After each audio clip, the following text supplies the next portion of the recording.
హెచ్చరిక, దైవజనుని హెచ్చరిక. హల్లెలూయా. మరొక మధ్యాహ్నం, ఆదివారం మధ్యాహ్నం. అలసిపోయి ఉన్నారా? చర్చికి వెళ్ళారా? వాక్యం విన్నారా? లైవ్ చూసారా? మళ్ళీ వాక్యం ఏంటంటారా? ఒక్క జస్ట్ 5 నిమిషాలు రండి. ఒక హెచ్చరిక క్రమం తప్పకుండా ఇవ్వాలని, మేము కూడా ఎంత బిజీగా ఉన్నా మిమ్మల్ని డిసప్పాయింట్ చేయకూడదని, మిమ్మల్ని క్రమపరచాలని, బలపరచాలని హెచ్చరికలు కొనసాగిస్తున్నాం. కళ్ళు మూసుకొని ప్రార్థన చేద్దాం. పరిశుద్ధుడా, నీకు వందనాలు. మరొక హెచ్చరికను ఈ మధ్యాహ్నం మాకు దయచేయము. క్రీస్తు నామములో అడుగుచున్నాము తండ్రి, ఆమేన్. చర్చిలో మీ పాస్టర్ గారు ఏ వాక్యం చెప్పారండి? గుర్తుందా? మర్చిపోయారా? చూడండి, విన్న వర్తమానాలు ఎప్పుడప్పుడు మర్చిపోవటం వల్ల ప్రయోజనం లేదు.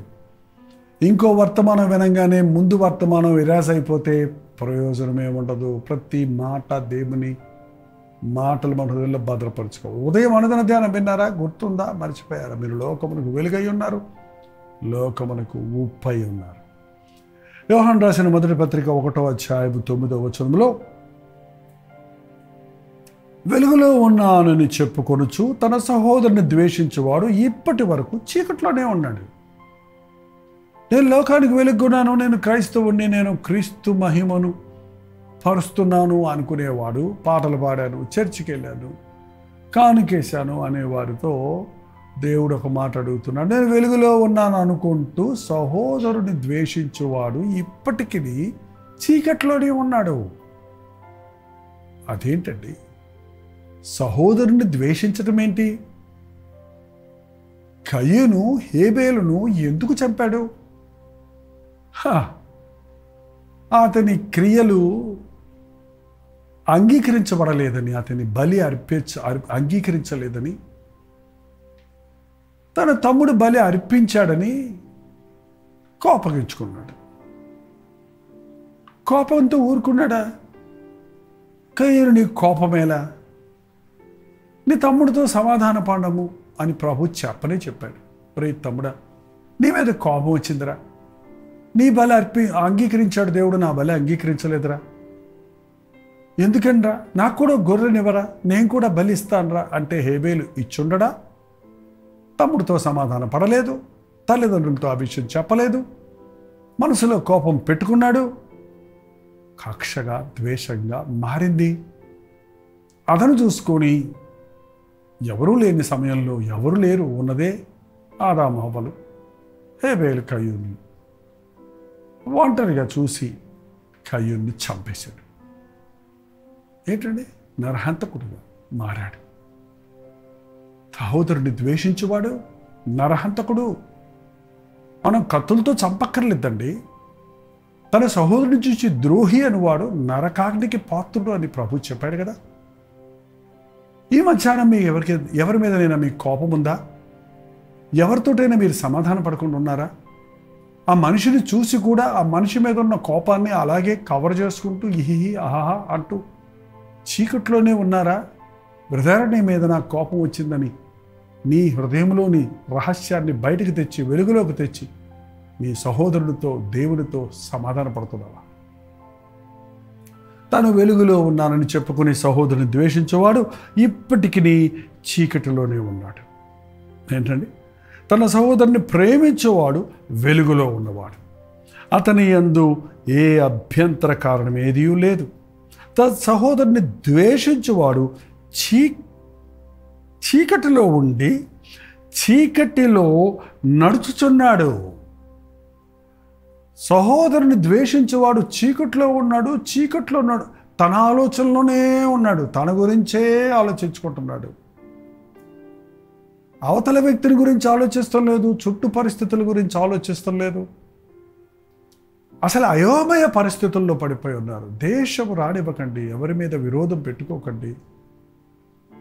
తన సహోదరుని ద్వేషించేవాడు చీకట్లో ఉండి చీకట్లో నడుచున్నాడు. చీకటి అతని కన్నులకు గుడ్డితనము కలుగు చేసిన కనుక తానెక్కడికి పోవచ్చున్నాడో అతనికి తెలియదు. ఇవాళ చాలామంది పరిస్థితి అలాగే ఉందండి. వెలుగులో ఉన్నామని చెప్పుకుంటున్నాం, వెలుగు సంబంధులమని అనుకుంటున్నాం, క్రీస్తు సంబంధం మనం అనుకుంటున్నాం, ప్రభువు బిడ్డలం అంటున్నాం, కానీ మనసులో కోపము, ద్వేషము, కక్షలు, పగలు, అసూయలు పెట్టుకున్నవాడు చీకటిలో ఉన్నాడు.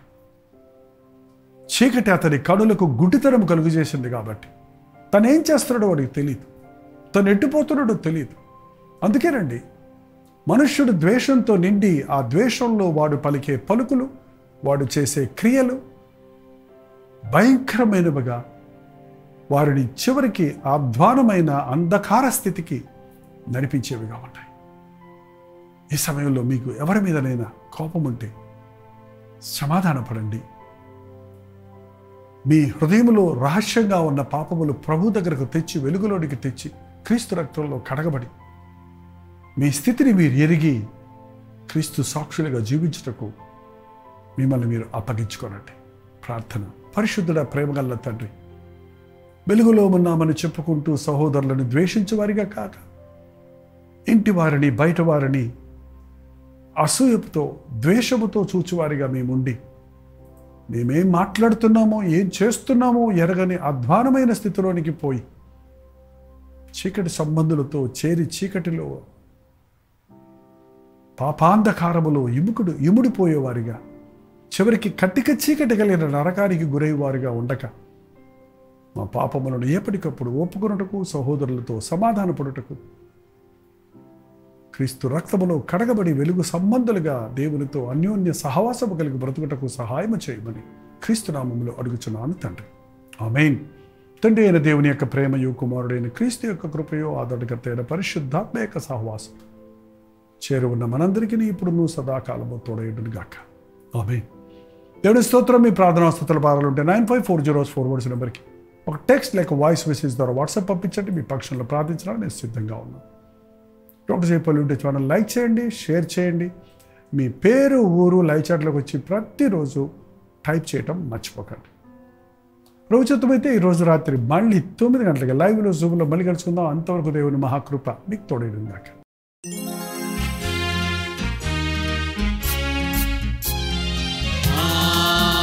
హల్లెలూయా, హల్లెలూయా, హల్లెలూయా. హల్లెలూయా, హల్లెలూయా, హల్లెలూయా. కలువరి ప్రేమే మధురం, కలువరి ప్రేమే మధురం, కలువరి ప్రేమే మధురం, కలువరి ప్రేమే మధురం. హల్లెలూయా, హల్లెలూయా, హల్లెలూయా.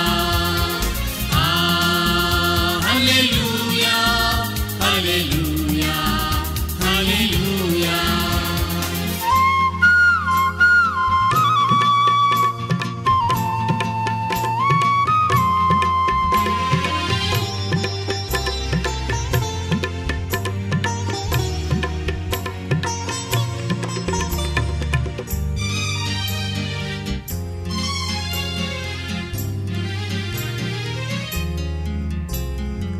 సిలువపైన విలువ త్యాగం చేసినావుగా,